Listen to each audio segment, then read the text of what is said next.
ഇനിയുള്ള മാസങ്ങളിൽ ഞാൻ മീറ്റിംഗ് പോകുമ്പോൾ ID കാർഡ് എങ്ങനെ യൂസ് ചെയ്യണമെന്ന് അറിയത്തില്ല. എൻ്റെ വിസിറ്റിംഗ് കാർഡ്സ്, മൗസസ്, പിന്നെ അതിനകത്ത് വിലപിടിപ്പുള്ള എനിക്കൊരു വാച്ച്, അത് എനിക്കൊരു ഗിഫ്റ്റ് കിട്ടിയതാ കമ്പനിയിൽ. ഞാൻ അതും കൂടെ പാക്ക് പൊട്ടിക്കാതെ അകത്ത് വെച്ചു, അതും പോയി.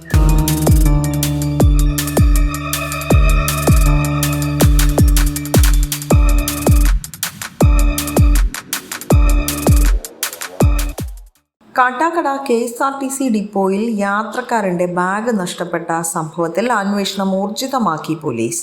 രാത്രി 12 മണിയോടെയായിരുന്നു സംഭവം. തിരുവനന്തപുരത്ത് നിന്നും പേയാടേക്ക് യാത്ര ചെയ്യുകയായിരുന്ന പരാതിക്കാരൻ ഉറങ്ങിപ്പോയതിനെ തുടർന്ന് ബസ് കാട്ടാക്കട ഡിപ്പോയിൽ എത്തിപ്പെടുകയായിരുന്നു. പുലർച്ചെ 4 മണിക്ക് മാത്രമേ മടക്കയാത്രാ ബസ്സുള്ളൂ എന്നതുകൊണ്ട് തന്നെ ഡിപ്പോയിൽ വിശ്രമിക്കുന്നതിനിടയിൽ അദ്ദേഹത്തിന് വിലപിടിപ്പുള്ള സാധനങ്ങൾ അടങ്ങിയ ബാഗാണ് നഷ്ടപ്പെട്ടത്. അപ്പൊ ഞാൻ ഓട്ടോ സ്റ്റാൻഡിൽ പോയപ്പോൾ അവിടെ ഓട്ടോ സ്റ്റാൻഡിൽ ഓട്ടോ ഇല്ല. അപ്പൊ ഞാൻ വിചാരിച്ചു ഓട്ടോ വരട്ടെ എന്ന് പറഞ്ഞാൽ ഞാനൊരു ചായ മേളിൽ വന്ന് അവിടെ ക്യാൻറ്റീൻ ആ സമയം അടയ്ക്കുന്ന സമയമായിരുന്നു.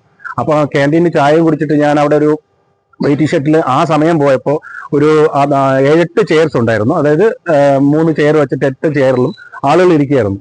അപ്പൊ ഞാൻ എന്താണെന്ന് പറഞ്ഞു കഴിഞ്ഞാൽ, ശരി ഇനി അവിടെ ബാഗും വെച്ചിട്ട്, എൻ്റെ ബാഗ് വെച്ചിട്ട് ലാപ്ടോപ്പ് ബാഗാണ്, അതിനകത്ത് എൻ്റെ സർട്ടിഫിക്കറ്റ്സ് ഉണ്ട്, ഫയൽസ് ഉണ്ട്, എല്ലാം എൻ്റെ പറയുന്ന വിലപിടിപ്പുള്ള എനിക്ക് ചാർജർ, മൊബൈൽ ചാർജസ്, എൻ്റെ ഫയൽസ്, റെക്കോർഡ്സ്, ഒരു 4 പുതിയ ടീഷർട്ട്സ് പുതിയതായിട്ട് മേടിച്ച് വെച്ചിരുന്നതാണ്. ഇതെല്ലാം വെച്ചിട്ട് ഞാൻ ആ ബാഗും അതേപോലെ തന്നെ ഞാൻ അവിടെ ഇരുന്നുണ്ടെന്ന് പറഞ്ഞു കഴിഞ്ഞാൽ ചെറുതായിട്ടൊന്ന് മയങ്ങിപ്പോയി.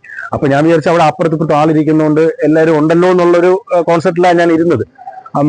ഒരു 12 മണിയായിരിക്കും ജസ്റ്റ് എനിക്കൊന്ന് ഉറക്കത്തിന്റെ ആ ഒരു ഫീലിംഗ് വന്നത്. ഞാൻ അങ്ങനെ ബാഗ് സൈഡിൽ വെച്ചിട്ട് അങ്ങനെ ഉറങ്ങി ഇരുന്നു.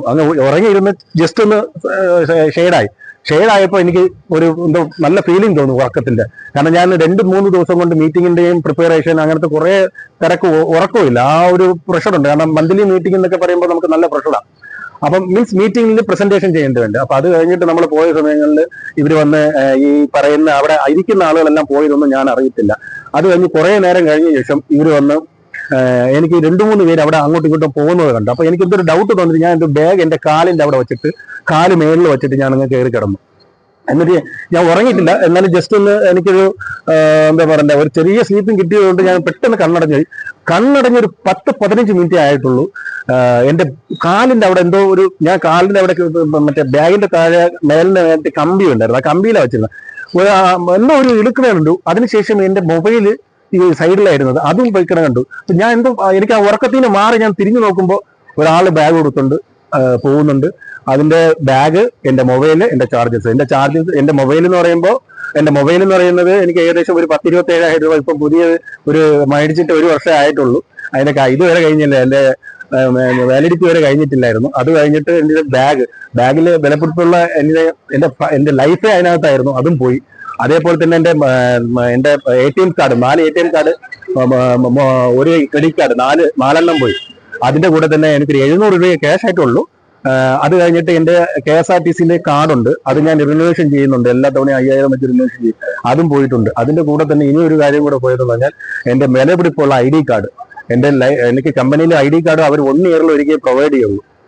അപ്പം ഇനിയുള്ള മാസങ്ങളിൽ ഞാൻ മീറ്റിംഗ് പോകുമ്പോൾ ID കാർഡ് എങ്ങനെ യൂസ് ചെയ്യണമെന്ന് അറിയത്തില്ല. എൻ്റെ വിസിറ്റിംഗ് കാർഡ്സ്, മൗസസ്, പിന്നെ അതിനകത്ത് വിലപിടിപ്പുള്ള എനിക്കൊരു വാച്ച്, അത് എനിക്കൊരു ഗിഫ്റ്റ് കിട്ടിയതാ കമ്പനിയിൽ. ഞാൻ അതും കൂടെ പാക്ക് പൊട്ടിക്കാതെ അകത്ത് വെച്ചു, അതും പോയി. Mobile phone, laptop, company ID card, മറ്റ് പ്രധാന രേഖകൾ എന്നിവയാണ് നഷ്ടപ്പെട്ട ബാഗിലുണ്ടായിരുന്നത്. അതേസമയം ഉറങ്ങിപ്പോയ തക്കം നോക്കി മോഷ്ടാവ് ബാഗ് കൈക്കലാക്കുകയായിരുന്നു. സംഭവത്തെ തുടർന്ന് ഡിപ്പോയിലെ CCTV ദൃശ്യങ്ങൾ പരിശോധിച്ചപ്പോൾ അപരിചിതനായ ഒരാൾ വന്ന് ബാഗ് എടുത്തു കൊണ്ടുപോകുന്ന ദൃശ്യങ്ങൾ വ്യക്തമായിരുന്നു. പരാതി ലഭിച്ചയുടൻ തന്നെ കാട്ടാക്കട പോലീസ് CCTV ദൃശ്യങ്ങൾ കേന്ദ്രീകരിച്ച് അന്വേഷണം ആരംഭിച്ചിരിക്കുകയാണ്. ദൃശ്യങ്ങളിൽ ഉള്ളയാളെ തിരിച്ചറിഞ്ഞിട്ടില്ല. ഇയാളെ കണ്ടെത്താനുള്ള ശ്രമത്തിലാണ് ഇപ്പോൾ പോലീസ്. വിസ്മയ ന്യൂസ്, കാട്ടാക്കട.